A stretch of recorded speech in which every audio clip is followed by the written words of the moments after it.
네, 안녕하세요. 오늘도 예배 자리로 나오신 모든 성도님들 주님의 이름으로 환영합니다.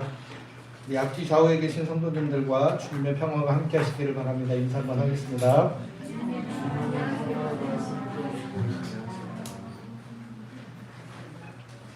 이제 묵상기도 하심으로 오늘 주일 예배를 하나님께 드리겠습니다. 일어나라 빛을 발하라 이는 내 빛이 이를 얻고 여호와의 영광이 내 위에 임하였음이니라. 하나님은 영이시니 예배하는 자가 영과 진리로 예배할지니라. 아멘.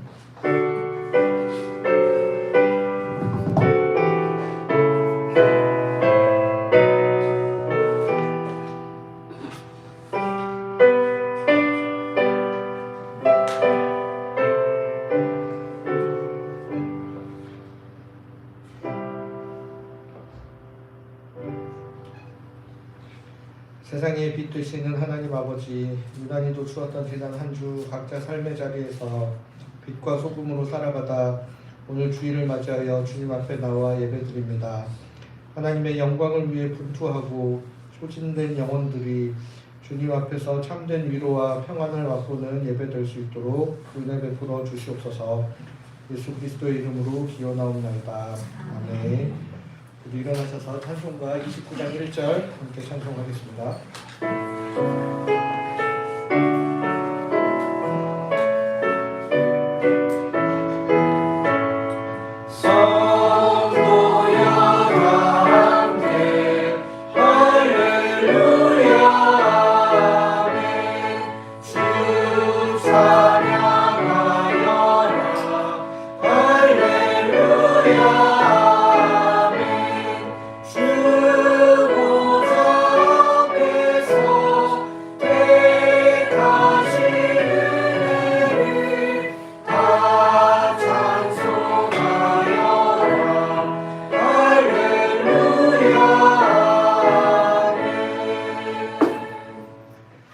사도신경으로 우리의 신앙을 하나님께 고백하겠습니다.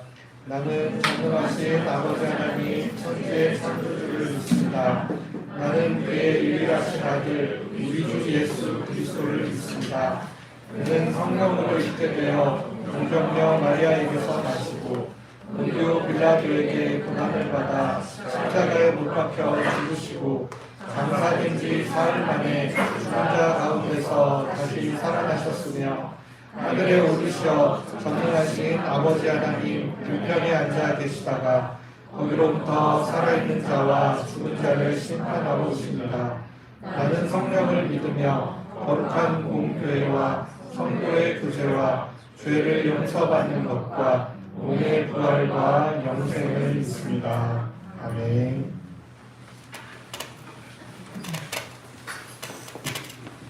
할렐루야. 1월 마지막 주 예배를 드리게 해주시는 하나님의 인도하심에 감사를 드립니다. 세상의 변화가 참으로 빨라서 우리의 삶의 변화를 예측하기 힘든 요즘인 것 같습니다. 그곳에서 우리의 지혜로 돌파하고자 하나 한계가 더 명확해지고 더 크게 발견되는 것 같습니다. 더 빨리 더 많이 알고 재빨리 움직여야 살아남는 세상에 우리의 몸과 마음과 영혼이 외몰리진 않았습니까? 우리 질문을 던져봅니다.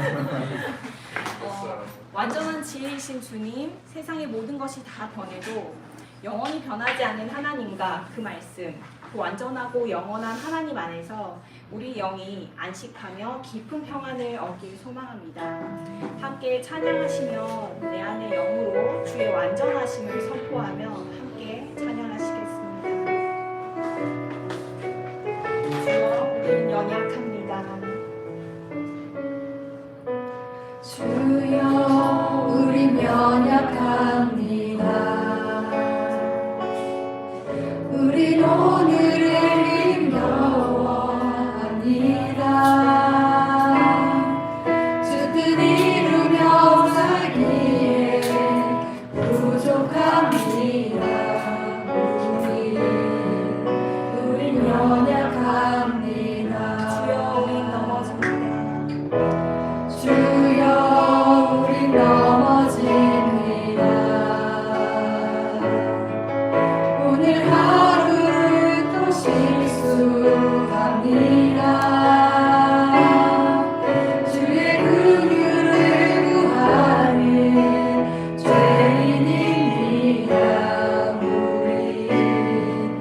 주만 바라봅니다. 한없는 주님의 은혜 온 세상 위에 넘칩니다. 가릴 수 없는 주 영광 온 땅 위에 주만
언젠가가 아닌 지금 이 땅 가운데서도 천국의 삶을 누리길 원합니다.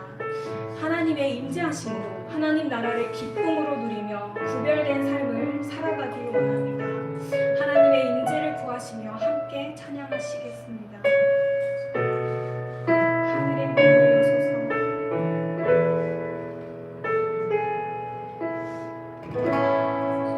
하늘의 문을 여소서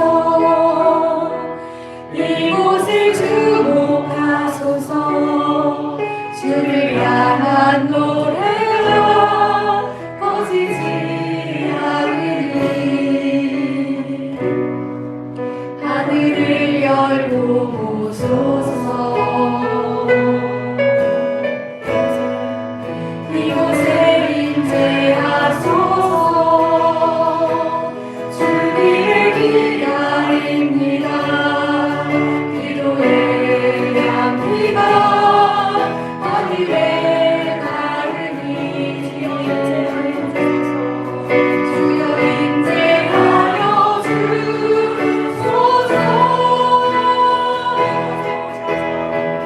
세우셔서 이곳에 앉으소서 이곳에서 이름을 받으소서 주님의 이름만이 오직 주의 이름만 이곳에 있습니다.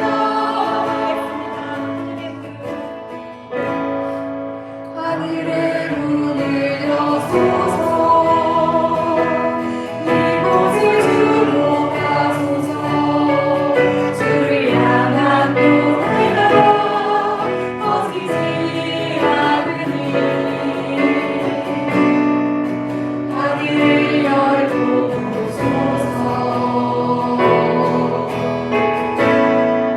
이곳에 임재하소서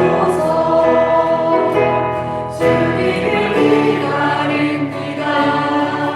기도의 향기가 하늘에 가르니 주여 임재하여 주소서 세우셔서 이곳에 앉으소서 이곳에서 예배를 받으소서 주님의 이름만이 오직 주의 이름만 이곳에 있습니다. 세우셔서 이곳에 앉으소서 이곳에서 받으소서 주님의 이름만이 오직 주의 이름만 이곳에 있습니다. 세우셔서 이곳에 앉으소서 이곳에서 저희의 예배를 받아주셔서 받으소서 주님의 이름이 주님의 이름만이 오직 주의 이름만 이곳에 있습니다. 아멘. 오직 저희의 예배를 받게 합당하신 이름 주님의 이름만 이곳에 임재하고 우리 마음 가운데 주님을 향한 신령과 진정으로 드리는 그 예배만 충만하게 바랍니다. 주신 마음을 따라 기도하시면서 나아가겠습니다.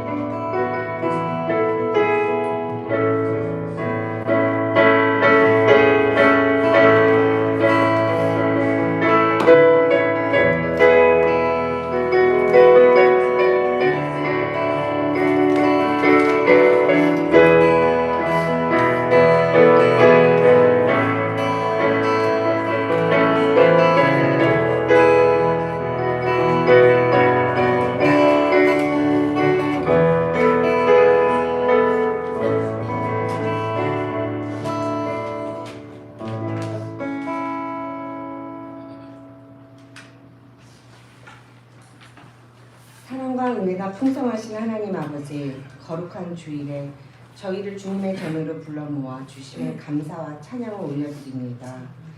한 주간도 저희를 지켜주시고 삶의 자리마다 함께하여 주신 하나님의 은혜를 이 시간 고백합니다. 주님, 말과 행동, 생각으로 지은 모든 죄를 이 시간 주님 앞에 내려놓습니다.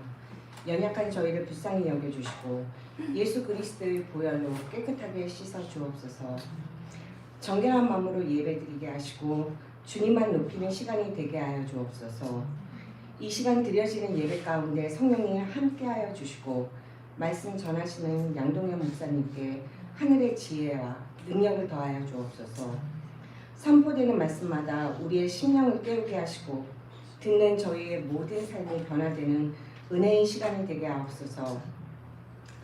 교회와 나라와 아픈 한우 선교사님들을 위해 기도드립니다. 예수마을이 세상의 빛과 소금의 역할을 감당하게 하시고 사랑과 섬김으로 이웃을 품는 공동체가 되게 하옵소서. 아이들, 어린이마당, 청소년, 청년부까지 각 기관 위에 주님의 인도하심이 늘 함께하여 주옵소서. 또한 이 나라를 불쌍히 여겨주시고 혼란과 갈등 속에서 주님의 정의와 평화가 이 땅에 임하게 하시고 지도자들에게 지혜와 공의로운 마음을 허락하여 주옵소서. 고통받는 이웃과 연약한 자들을 주님께서 친히 위로하여 주시기를 간절히 기도합니다. 병중에 계신 우리 권전혁 집사님을 회복시켜 퇴원하실 수 있게 해주심을 감사드립니다. 재활치료 등 남은 회복의 과정도 주님께서 함께하여 주셔서 빠른 시간 이곳에서 함께 예배드릴 수 있게 하여 주옵소서.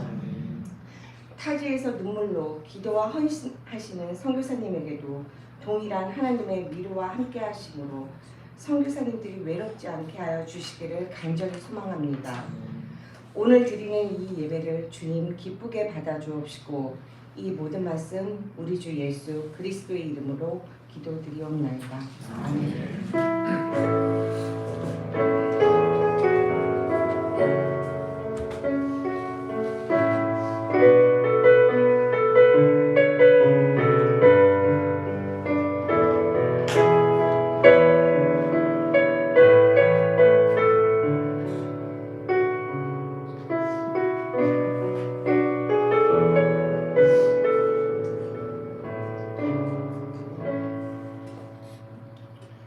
모두 자리에서 일어나셔서 찬송가 218장 1절 함께 찬양하며 봉헌하겠습니다.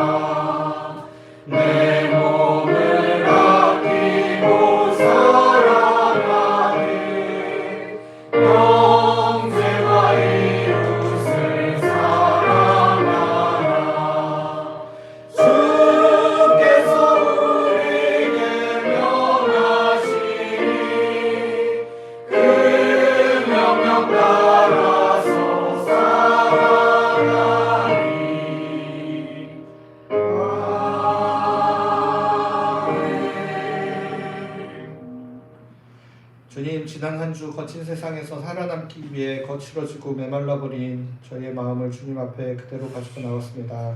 잘 해보려 애썼지만 결과가 좋지 않아서 상처받은 마음도 주님 앞으로 가지고 나왔습니다. 반복되는 일상에서 의미를 찾지 못해 방황했던 마음도 그대로 가지고 나왔습니다. 주님께서 이런 저희의 마음을 고쳐주시고 새살이 돋아나는 것처럼 새 마음을 허락하여 주시어 주님의 복된 자녀로 살아가게 하여 주시옵소서. 오늘도 이런 주님의 은혜를 간구하며 마음과 뜻과 정성을 다해 준비한 예물을 주님 앞에 드립니다. 주님을 향한 저희의 마음을 표현하기에는 부족하지만 예물에 담긴 저희 마음을 받으시는 주님께서 모든 것을 용납하시고 기쁘게 받아주실 줄 믿습니다. 한 주 더 매서운 추위가 예보되고 있는데 이 추운 겨울 거처 없이 떠도는 나그네와 같은 삶을 사시는 분들, 야외에서 노동하시는 분들, 외롭고 쓸쓸하게 살아가는 우리의 이웃들에게 따뜻한 주님의 사랑을 전할 수 있는 삶, 살 수 있는 저희가 되게 하여 주시옵소서. 예수 그리스도의 이름으로 기도드립니다. 아멘.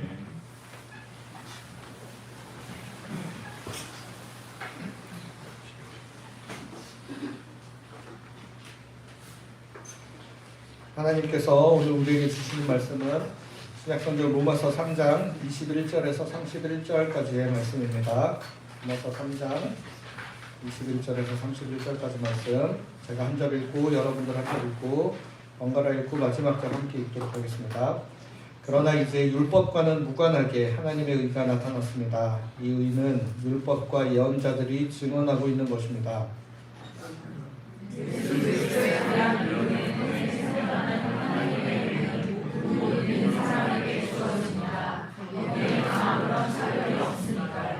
사실 모든 사람이 죄를 지어서 하나님의 영광에 다다르지 못하는 처지에 있습니다.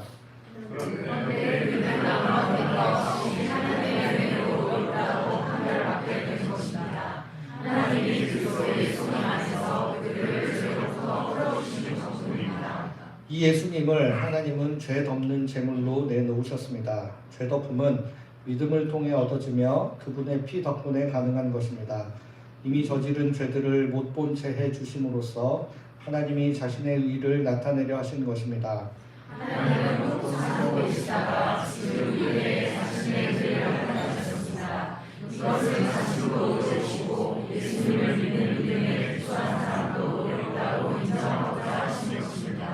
그렇다면 자랑거리가 어디에 있습니까? 아무데도 없습니다. 의롭다고 인정받는 것은 어떤 법으로 되는 것입니까?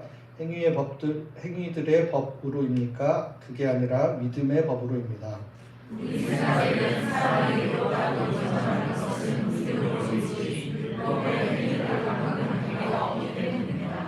그렇지 않다면 하나님은 유대아 사람들만의 하나님이시라는 말입니까? 다른 민족 사람들의 하나님이시기도 하지 않습니까? 물론 다른 민족 사람들의 하나님이시기도 합니다.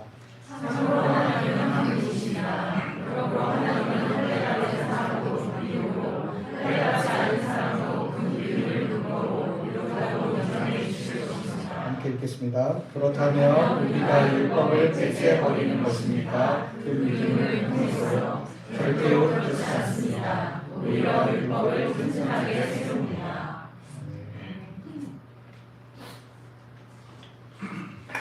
탈무드에 보시면 한 사람의 생명을 구하는 것은 세상을 구하는 것이다 라는 구절이 나옵니다.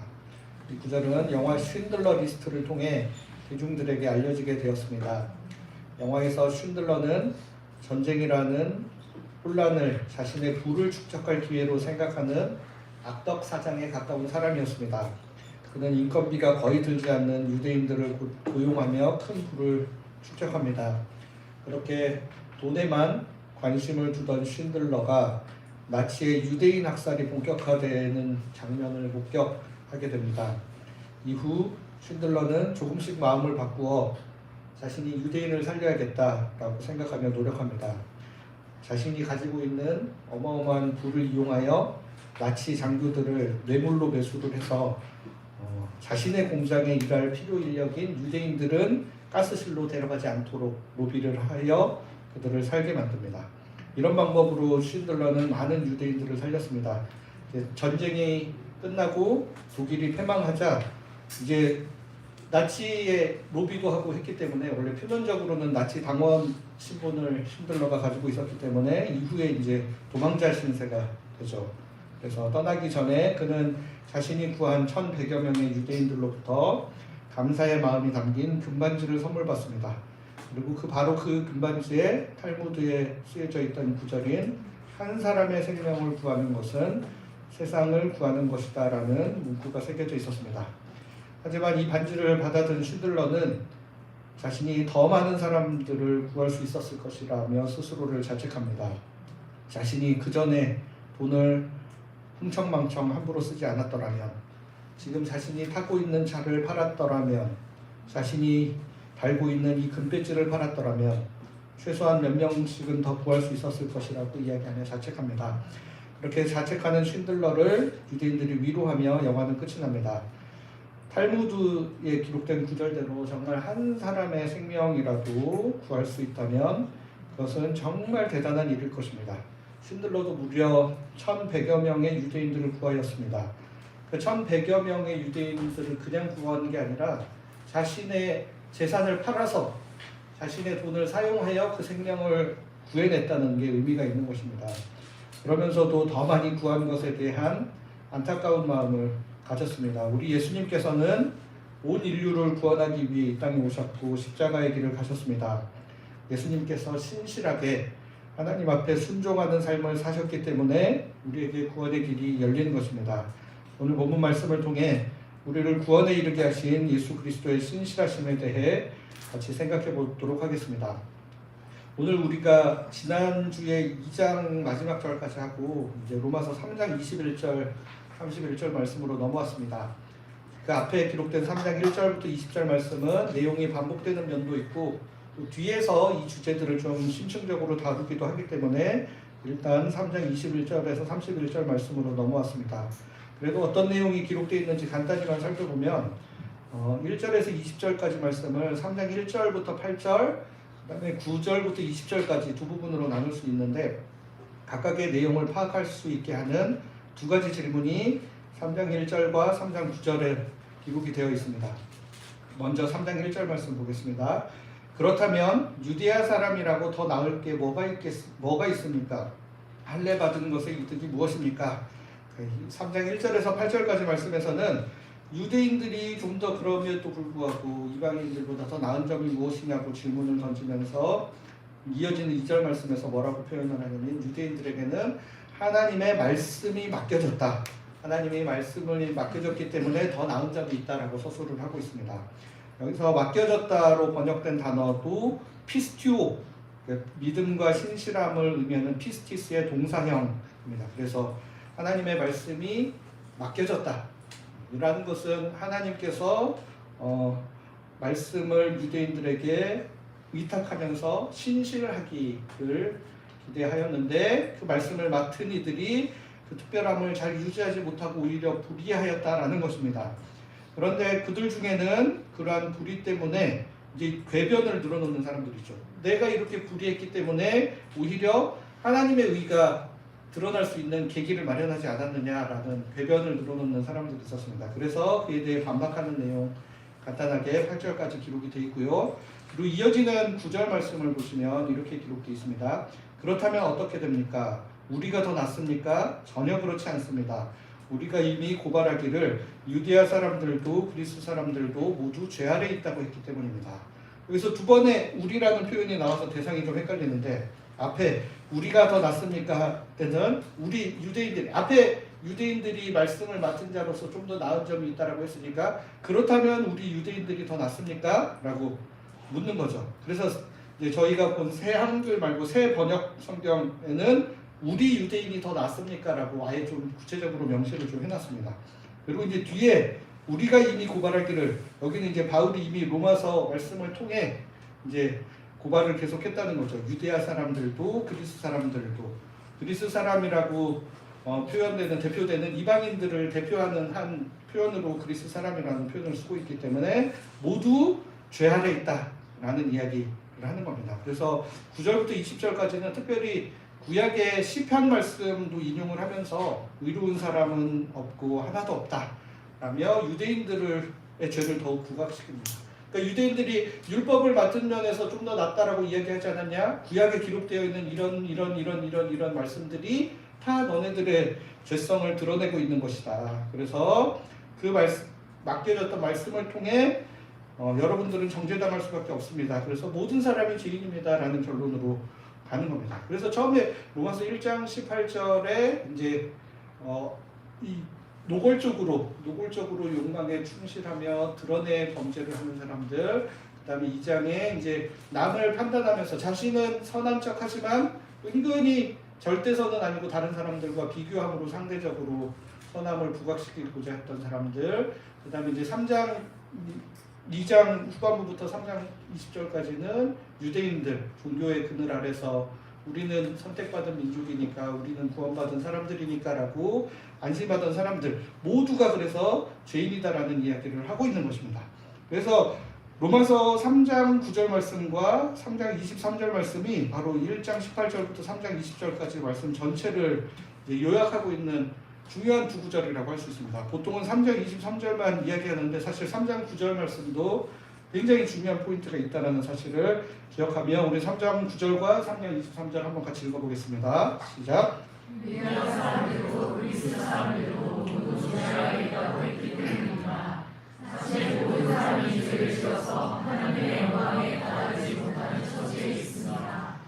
네, 이 두 구절이 이제 같은 이야기 하는 것 같으면서도 또 미묘한 차이가 있는 구절입니다. 먼저 3장 9절은 모든 사람들이 죄 아래, 죄의 다스림 아래 있는 상태를 이야기를 하는 겁니다. 그래서 이제 카톨릭에서 번역한 성경에는 명시적으로 죄 아래라고 하고 하지 않고 죄의 지배 아래 있다라고 표현을 좀 더 구체적으로 하기도 하였습니다. 그래서 최근 저희가 이제 죄의 다양한 면에 대해서 이야기하다 보니까 지금 약간 흐름을 놓치셨을 수도 있는데 저희가 지금 로마서 시작하면서 계속 누구의 다스림을 받느냐, 그래서 하나님 나라의 관점으로 로마서를 보고 있기 때문에 누구의 다스림 아래 살아가고 있느냐가 굉장히 중요한 핵심 포인트인 겁니다. 그래서 저희가 로마서 1장 18절부터 32절 본문 다룰 때도 이제 아래와 같은 구절들 보여드리며 강조를 했었습니다. 하나도 기억이 안 나시죠? 그래서 오늘 복습하는 경모로 많이 하니까 다시 한번 기억을 떠올리시면 됩니다. 예, 하나님은 그들을 자기네 마음에 품은 욕망에 넘겨주어 또 하나님이 그들을 수치스러운 욕정에 넘겨주셨습니다. 하나님은 그들을 무가치한 정신상태에 넘겨주신 것이죠. 여기서 이제 넘겨주셨다라는 표현이 다스림의 권한을 넘겨준 것 같은 표현이지만 이거는 수사적인 표현이다라는 것을 그때 분명히 말씀을 드렸습니다. 하나님께서 우리에 대한 다스림을 포기해서 우리를 욕망과 무가치한 정신상태에 넘겨주신 게 아니라 우리가 하나님의 다스림을 받기를 선택하는 대신 우리의 욕망의 다스림을 받기를 선택하고 무가치한 것들의 다스림을 받기로 선택해서 그의 다스림을 받는 것처럼 마치 욕망의 노예가 된 것처럼 돈의 노예가 된 것처럼 명예의 노예가 된 것처럼 선의 노예가 된 것처럼 살아가고 있는 모습을 수사적으로 표현한 것이라고 말씀을 드렸었습니다. 그래서 우리가 하나님의 다스림 받는 대신 욕망의 지배를 받아 욕망의 이끌림대로 살아가고 하나님을 인정하는 대신 무가치한 것들을 추구하며 살아가는 모습, 이러한 것들이 사실은 모든 악의 근원이고 출발점이다라는 겁니다. 그래서 이렇게 우리가 누구나 기본적으로 욕망의 그늘 아래 그 다음에 무가치한 것들의 다스림 가운데 살아가는 삶을 살아가는데 이 중에서 특별히 이제 노골적으로 대놓고 이런 욕망을 추구하며 사는 사람들이 있다라는 이야기를 1장 18절부터 31절까지 했던 거고 그 다음에 또 겉으로는 선을 추구하는 것처럼 행동하면서 은근히 다른 사람들과 비교하는 내용을 2장 1절부터 16절까지 했었고 그 다음에 지난주 말씀부터 또 오늘 3장 20절까지는 종교생활과 교리의 그늘 아래서 자신들은 그래도 안전한 사람이라고 생각하는 그 사람들의 모습을 비판하였습니다. 그러면서 유대인이나 이방인이나 할 것 없이 모든 사람들이 죄의 권세 아래 살아가고 있는 상태에 있다는 것을 오늘 앞에서 다룬 부분인 3장 9절 말씀을 통해 말씀하고 요약하고 있다는 겁니다. 그래서 카톨릭 성경을 보시면 다 같이 죄의 지배 아래에 있다라고 표현을 하고 있는데 우리가 죄의 지배 아래 죄의 다스림을 받으며 살아간다는 내용을 잘 파악하는 게 굉장히 중요하다라는 겁니다. 오늘 내용에서도 그렇고 우리가 기본적으로 이 로마서를 이해하는 데 있어서 굉장히 중요한 포인트라는 겁니다. 그리고 앞에서 소개했던 3장 23절 말씀은 이제 죄의 지배 아래 살아가고 있는 우리들의 현실적인 모습을 이렇게 지적을 하죠. 모든 사람이 죄를 지어서 하나님의 영광에 다다르지 못하는 처지에 있습니다. 그러니까 우리가 죄의 지배 아래 살아가고 있기 때문에 우리는 또 자연스럽게 죄를 지을 수밖에 없는 삶을 살아가게 된다는 거죠. 그러니까 2020년부터 몇 년간 전 세계 사람들을 힘들게 만들었던 코로나 바이러스를 떠올려 보시면 됩니다. 코로나 바이러스가 근본 원인이죠. 그 바이러스가 몸속에 침투를 하면 일단 잠복기를 가져서 처음에는 아무것도 아닌 척 티를 안 내고 있다가 잠복기가 끝나면 본격적으로 활동을 시작해서 어떤 증상들이 겉으로 드러나냐면 기침, 열, 두통, 인후통 같은 증상들이 나타나는 겁니다. 그러니까 우리가 죄의 지배 아래 살아갈 때도 우리가 그걸 자꾸 숨기고 싶어가지고 위선적인 모습 막 이렇게 잠복기에 마치 들어있는 것처럼 살아가려고 노력을 해도 시간이 흐르면 마침내는 그것이 바깥으로 튀어나올 수밖에 없다는 겁니다. 그러니까 제가 대학 시절에 우리 선교관이라 그래서 같이 형제들끼리 모여 사는 집이 있어요. 거기 살면 처음에는 남이랑 살고 너무 친하고 잘 아는 사람들이랑 사니까 굉장히 열심히 잘 살아보려고 노력합니다. 평상시에는 안 하던 설거지도 좀 해보고 청소도 열심히 해보려고 하는데 제가 보니까 대부분은 1개월, 좀 더 성실하게 유선적으로 살 수 있는 사람은 3에서 6개월 지나면 반드시 본성이 드러나게 돼 있습니다. 같이 살아보면 너무나 잘 알아요. 여러분들 결혼하시고 나서도 마찬가지. 그러니까 아무리 숨기려고 해도 우리가 죄의 지배 아래 살아가는 상태에 있으면 그 증상들이 겉으로 어떻게든 드러날 수밖에 없다는 겁니다. 그러니까 노골적으로 범법행위 막 그냥 욕망을 따라 사는 사람들도 있고 또 마음속으로 품고 있는 거를 대놓고 하면 자기가 교양 없어 보이니까 은근하게 사람들 골탕 먹이고 괴롭히는 모습으로 나타날 수도 있다는 겁니다. 그러니까 아무리 숨기려 해도 시간이 흐르면 결국에는 이러한 죄들이 드러날 수밖에 없는 게 바로 우리의 상태이다. 특별히 사람들의 숨은 일, 즉 마음까지 감찰하시는 하나님 앞에 그 누구도 이런 죄들을 숨길 수가 없다는 것이죠. 그렇게 지은 죄들로 인해 우리는 하나님의 영광에 다다르지 못하는 처지, 즉 하나님의 형상을 점점 잃어버리는 처지에 이르게 된다는 것입니다. 그런데 감사하게도 바로 이런 상태에 있는 우리를 향해 하나님의 의가 나타났다라고 선포하고 있는 것입니다. 로마서 3장 21절 말씀 한 목소리로 같이 읽어보겠습니다. 시작. 이제 율법과는 무관하게 하나님의 의가 나타났습니다. 이 의는 율법과 예언자들이 증언하고 있는 것입니다.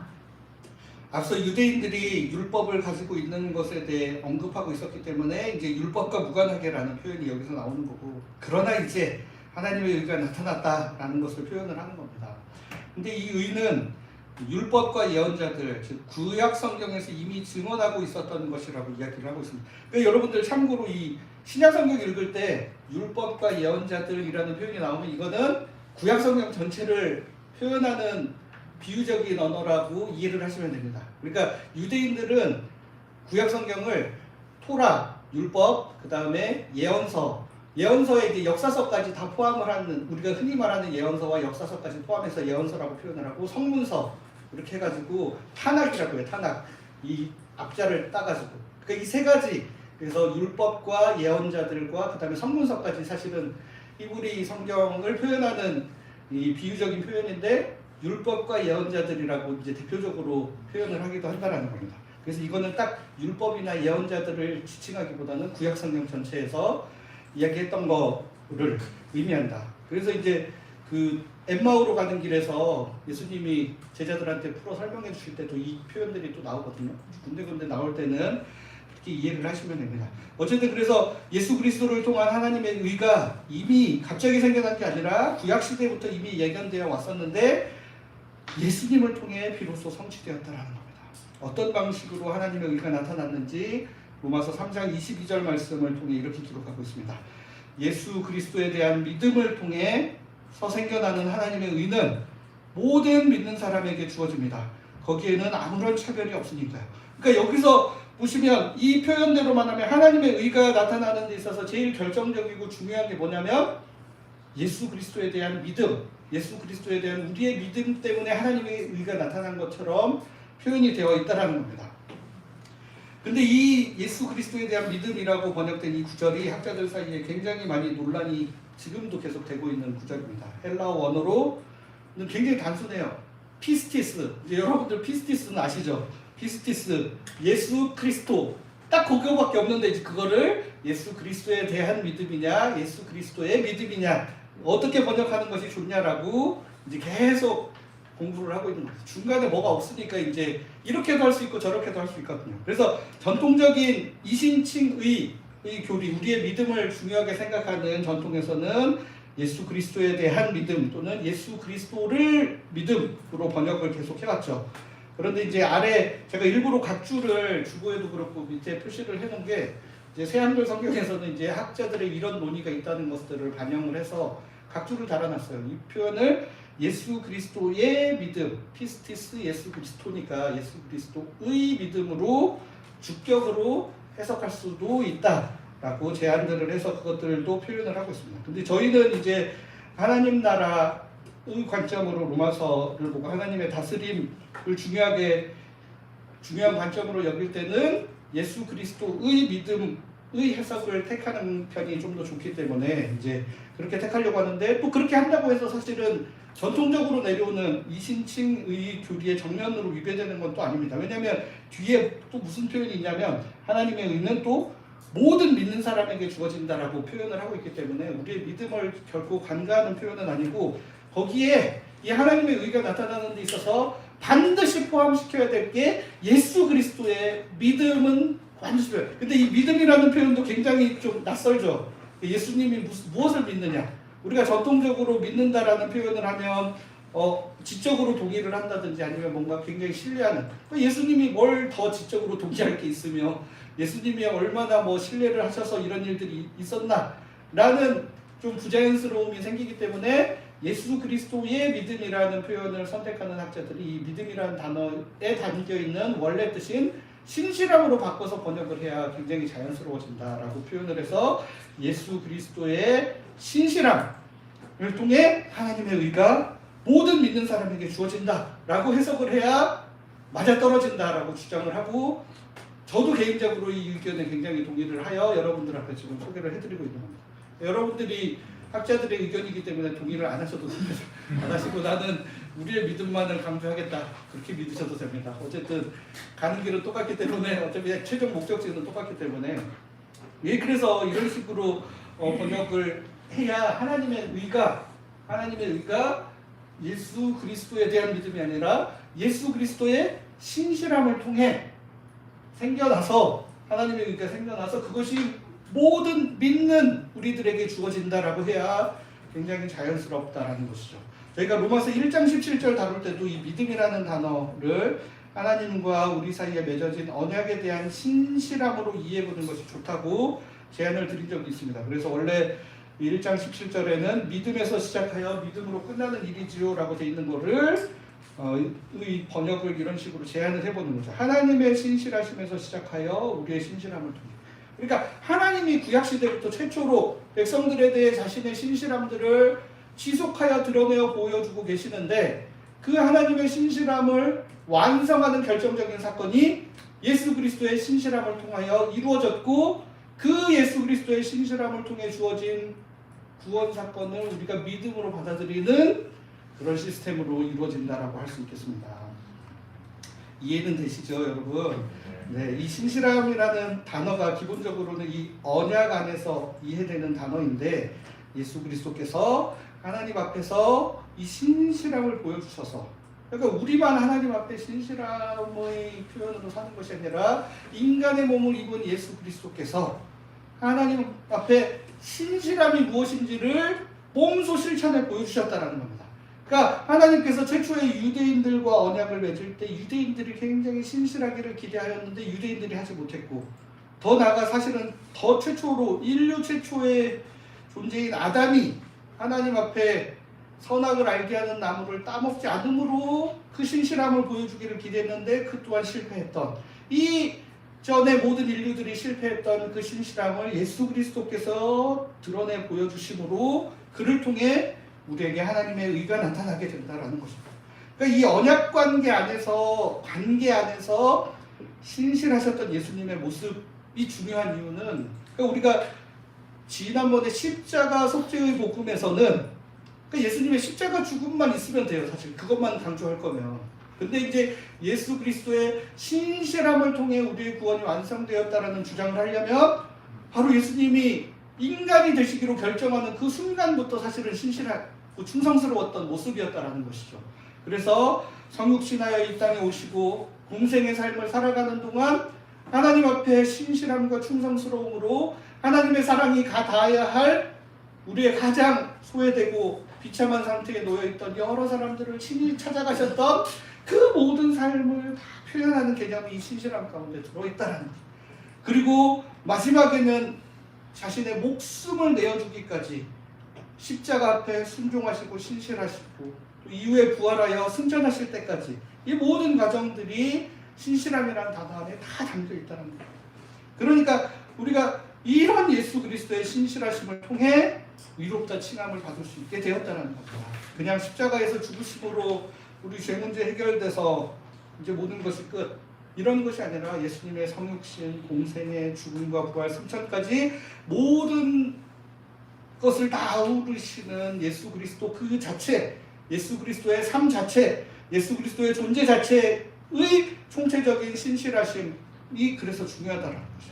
그래서 바울도 곳곳에서 예수 그리스도의 십자가만 강조하고 있는 게 아니라 우리 지난번에 봤던 1장 3절에도 이 복음은 하나님의 아들에 대한 것이다. 아들의 십자가 죽음에 대한 것이 아니라 그 아들 자체에 대한 것이다. 예수님은 우리의 범죄 때문에 죽음에 넘겨주셨고 또 우리를 의롭다고 선언해 주시려고 살아 일어나셨다. 예수님의 죽음뿐만 아니라 부활까지도 하나님 앞에 신실하신 생명의 능력을 선포해 주신 중요한 사건이었다라는 것을 복합적으로 우리에게 전해주고 있다는 사실을 우리가 확인할 수 있다는 겁니다. 이렇게 우리가 예수 그리스도의 총체적인 삶 가운데 나타난 신실하심이 너무나 중요하지만 또 오늘 본문에서는 그럼에도 불구하고 우리의 초반에 이야기했던 근원적인 우리의 한계와 상태, 죄의 지배 아래 살아가고 죄를 범하여 살아갔던 우리의 죄의 문제를 어떤 방식으로 해결하셨는지를 또 오늘 본문에서는 특별하게 더 설명을 하여주고 있기 때문에 우리가 그런 부분들도 함께 살펴야 됩니다.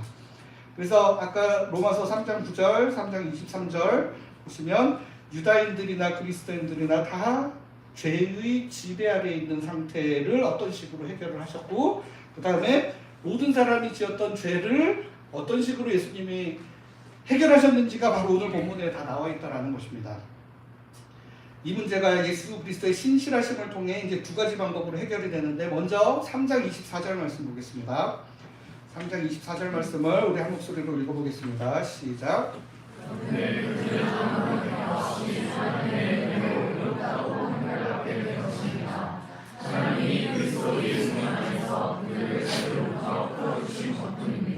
네, 여기서 죄로부터 풀어주셨다. 죄로부터 풀어주셨다.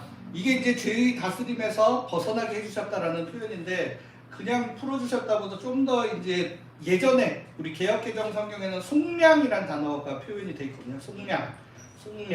이게 한자가 어려우니까 죄로부터 풀어주셨다라는 말로 좀 더 쉽게 번역을 했는데 그러면서 이제 결정적으로 중요한 한 가지 의미가 탈락이 됐기 때문에 저희가 속량이라는 단어를 한 번 더 생각을 해요. 속량이라는 게 뭐냐면 아까 쉰들러가 자신의 재산을 팔아서 사람들의 생명을 구하려고 했듯이 반드시 몸값을 지불하고 대가를 지불하여 풀어주는 것, 노예 상태에 있는 사람들을 풀어주는 거를 의미하는 표현이 바로 속량이라는 단어입니다. 그러니까 과거에는 노예제도가 있었기 때문에 이제 어떤 사람이 누군가의 노예로 살고 있는데 내가 저 사람을 어떻게든 풀어주고 싶어. 그러면 내가 이 사람 대신에 돈을 지불하고 이 사람을 자유인이 되게 풀어주어서 자신의 삶을 살아가도록 하게 하는 행위, 이게 바로 속량이라는 겁니다.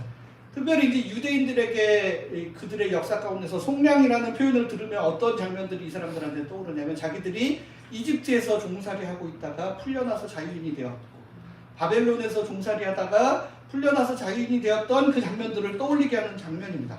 그러니까 먼저는 하나님께서 하신 거예요. 하나님께서 죄의 권세 아래 종노릇하던 우리를 건져내기 위해서 값으로 예수 그리스도의 목숨을 내어주셨습니다. 여기도 보시면 주어가 하나님이라고 돼 있어요. 하나님이 우리를 속량하신 겁니다. 하나님이 지불을 해야 되죠. 이제 돈을 지불을 해야 되는데 뭐를 지불을 했냐면 그리스도 예수님을 돈으로 지불을 하시고 그리고 나서 우리를 죄의 지배 가운데서 건져서 자유인이 되게 하셨다라는 표현이죠.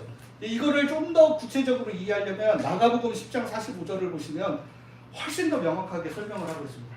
한 목소리로 같이 읽어보겠습니다. 시작.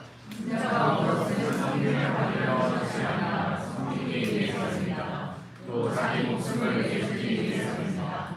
많은 사람을 풀어주는 대신에 지혜로 값으로. 네, 여기는 이제 훨씬 더 이해하기 좋은 언어로 잘 풀어놨어요. 새한글 성경에서. 원래는 뭐라고 썼냐면 대속물이라고 돼 있어요. 대속물. 여러분 대속물 그러면 감이 잘 안 잡히잖아요. 근데 여기서 정확하게 표현. 많은 사람을 풀어주시는 대신에 몸값으로 예수님의 목숨을 내주셨다라는 이야기를 10장 45절에서 정확히 하고 있는 것이고 헬라어 단어에도 보시면 아까 그 속량이라고 번역된 헬라어 단어가 바로 이 대속물 이라는 의미를 포함하는 합성어로 돼 있어요. 그러니까 이제 속량이라는 단어를 봤을 때 사람들이 몸값을 뭔가로 치렀다라는 내용을 헬라인들은 딱 보면 이해가 확 되게 돼 있다라는 것이죠. 그렇기 때문에 우리가 3장 24절 말씀 보실 때 제일 중요한 거는 예수님이 우리를 죄의 지배 아래에 살아있던 우리를 자유인 되게 하기 위하여 자신의 목숨을 몸값으로 내어놓으셨다라는 것이죠. 그로 인하여 우리는 죄의 지배에서 벗어나 자유인이 되었다라는 게 이게 핵심입니다. 근데 자유인이 돼서 이제 우리 마음대로 살아가라가 아니라 이제 골로새서 1장 13절 말씀을 보시면 아버지께서는 우리를 어둠이 통치하는 영역에서 그 어둠이 다스리는 나라에서 건져내셔서 자유인으로 네 맘대로 살아라가 아니라 아버지께서 사랑하시는 아들의 나라의 백성으로 삼아주셨다라는 겁니다. 이것까지 해야 이제 완성이 되는 거죠. 속량에서 자유인으로서 너 하고 싶은 대로 살아라가 아니라 이제 사랑의 아들의 하나님 나라의 백성으로 살아봐라. 여기는 이전에 죄의 지배를 받으면서 살았던 삶과는 전혀 다른, 사람을 이용해 먹고 착취해 먹는 노예와 같은 삶에서 사랑의 삶으로 자발적으로 하나님 앞에 헌신하고 그 사랑을 누림으로 하나님의 참 기쁨을 누릴 수 있는 참 사랑의 하나님 나라로 우리를 옮겨주셨다는 겁니다. 이처럼 예수 그리스도의 십자가에서 사실은 이게 더 중요한 일이에요. 근데 저희가 맨날 우리가 그동안 지었던 죄, 과거에 지을 죄, 또 앞으로 지어야 될 모든 죄 없애주는 것만 초점을 두고 예수 그리스도의 십자가를 이해하는 경우가 많지만 그거보다 훨씬 더 우선하여 더 근본적인 해결책을 우리에게 보여주셨다라는 사실을 기억을 해서 우리가 이제는 더 이상 죄의 지배를 받는 백성으로서의 삶이 아니라 하나님의 사랑의 다스림을 받는 하나님 나라의 백성이자 하나님의 자녀, 상속자로서의 삶을 살아가야 한다는 정체성의 변화를 1차적으로 가져야 한다는 게 바로 중요한 내용이라는 겁니다. 그래서 우리가 로마서를 하나님 나라 복음으로 읽어야 되는 것도 우리가 하나님의 다스림 안에 있는 존재라는 사실을 반드시 기억하고 생각하는 게 우리가 죽어서 천국 가는 내용보다 훨씬 더 중요하고 근본적인 내용이다라는 겁니다. 두 번째로 이제 우리 죄의 문제를 해결하셨다라는 이야기도 이제 당연히 나와 있습니다. 그래서 3장 25절 말씀을 보시면 이 예수님을 하나님은 죄 덮는 제물로 내놓으셨습니다. 죄 덮음은 믿음을 통해 얻어지며 그분의 피 덕분에 가능한 것입니다. 이미 저지른 죄들을 못 본 채 해 주심으로써 하나님이 자신의 의를 나타내려 하신 것입니다. 그리고 우리 죄의 문제를 해결하기 위한 제물로서 죄 덮는 제물로 예수님을 내어놓으셨다라는 거죠. 여기 사실은 죄 덮는 제물로 번역한 거에 대한 것도 할 이야기가 굉장히 많지만 여기서 해봤자 여러분들 머리가 나쁘시고 핵심은 우리의 죄를 해결해 주셨다가 핵심이거든요. 어쨌든 그러니까 우리의 죄의 문제들, 우리가 그동안 지었던 모든 죄들, 우리가 전통적으로 이해하는 내용이 바로 여기에 담겨 있기 때문에 일단 그거를 잘 이해하는 게 우선입니다. 근데 이제 여기서 한 가지만 더 확인하고 싶은 거는 여기 밑줄 쳐져 있는 믿음을 통해 얻어지고 그분의 피 덕분에 가능한 것입니다 라고 표현된 거예요. 사실 보면 여기도 사실은 우리의 믿음을 통해 이것이 우리에게 주어진 거다라는 의미가 자꾸 가미가 되는 거예요. 그러니까 하나님의 의가 선포되는 것 자체에 우리의 의가 개입될 여지가 없다라는 이야기를 오늘 계속 하고 싶은 겁니다, 여러분. 예수 그리스도의 신실함이 하나님의 의를 나타내는 핵심인 거지. 우리가 예수님을 믿고 안 믿고가 중요한 건 그건 그 다음 문제라는 거예요. 그 다음 문제라는 걸 이야기하고 싶어서 이거를 또 다시 한번 어렵지만 헬라어 단어를 이번에도 좀 보여드리도록 하겠습니다. 이게 어렵기 때문에 제가 일부러 이제 이것도 변화형이 있어요. 명사도 그렇고 동사도 변화형이 있는데 가장 여러분들에게 익숙할 만한 기본형으로 좀 바꿔가지고 이제 원래 원문은 이렇게 돼 있어요. 뭐뭐를 통하여 믿음. 그래서 저기 위에가 원래 번역된 최양열성 믿음을 통해 얻어지며 그 다음에 그의 피 안에를 그분의 피 덕분에 가능한 거라고 약간 의역을 해서 원래 우리가 가지고 있는 설명에 가지고 있는데 이제 우리 학자분들 중에서 여기 이 믿음이 신실함이다. 신실함으로 번역하면 또 이게 굉장히 자연스러울 수 있다라고 해서 이런 제안들을 하는 거야. 그의 피 안에 있는 신실함을 통하여. 그러니까 예수 그리스도의 신실함 중에 특별히 자신의 피를 흘리기까지 충성하시고 신실하셨던 그 예수 그리스도의 신실함을 통하여 우리가 우리의 죄 문제도 다 해결을 했다라는 표현인 거죠.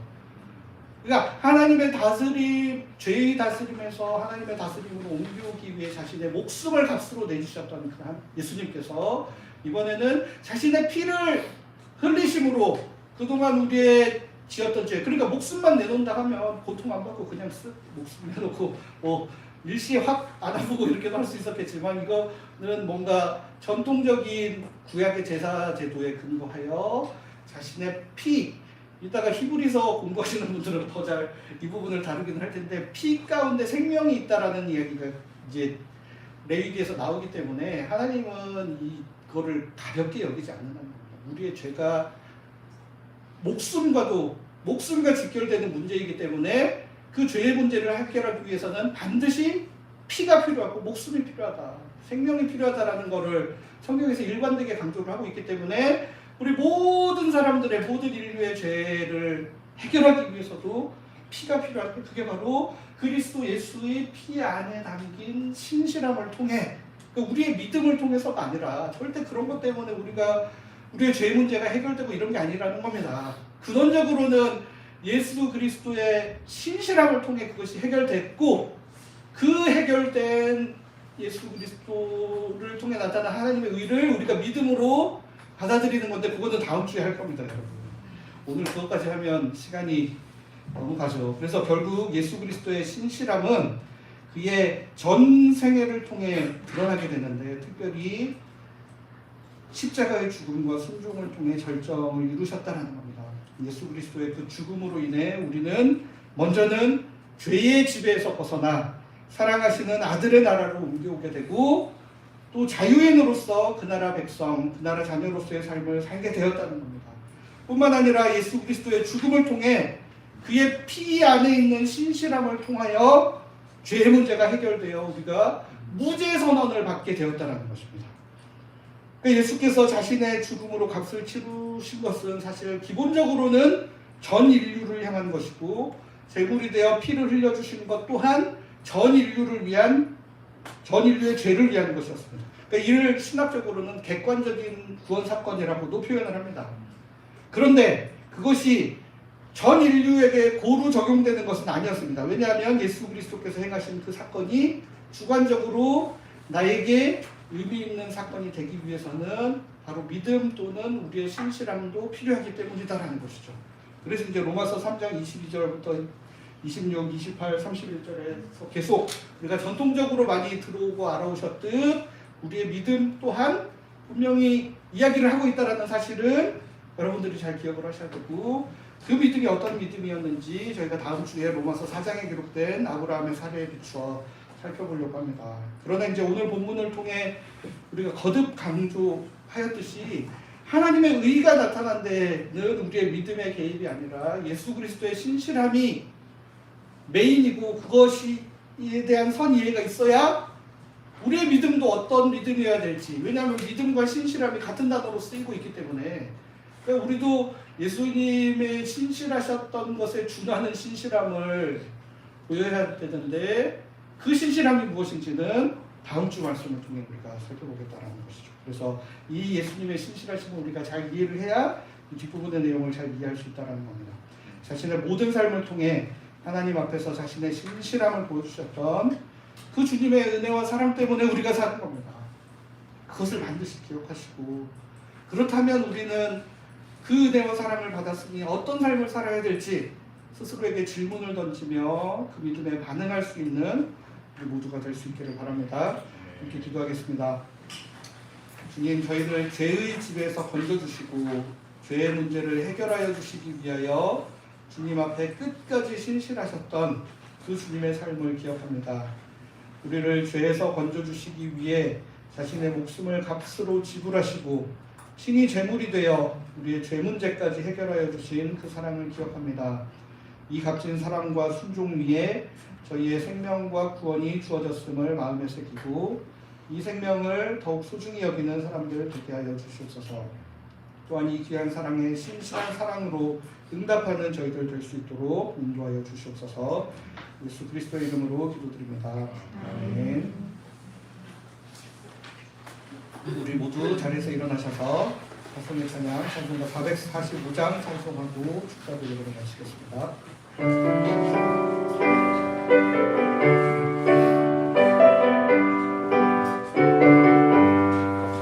세상을 넘어 홍콩에 가도 빛 가운데로 걸어가며 주께서 항상 지키시기로 약속한 말씀 변치 않네.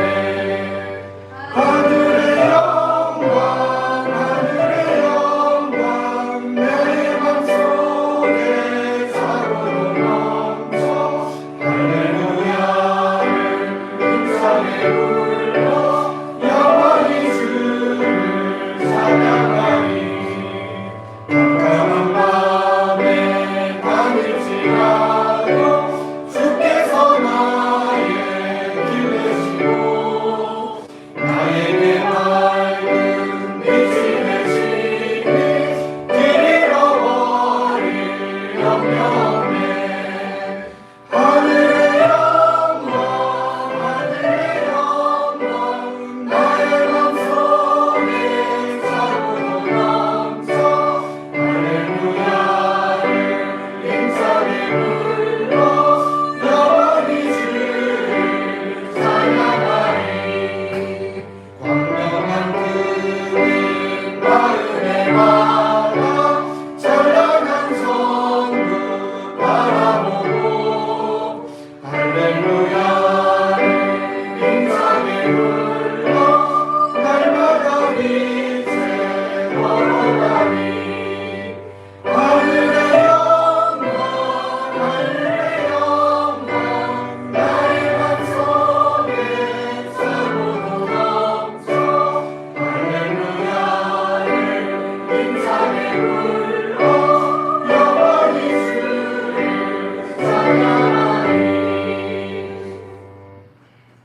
주 예수 그리스도의 은혜와 하나님의 사랑과 성령의 교통하심이 우리를 위해 자신의 목숨과 피를 내어놓기까지 신실하셨던 예수님을 닮아 신실한 사랑의 삶을 살아가기 원하는 모든 하나님의 백성들 위해 지금부터 영원까지 함께 하시기를 간절히 축원하옵나이다. 아멘.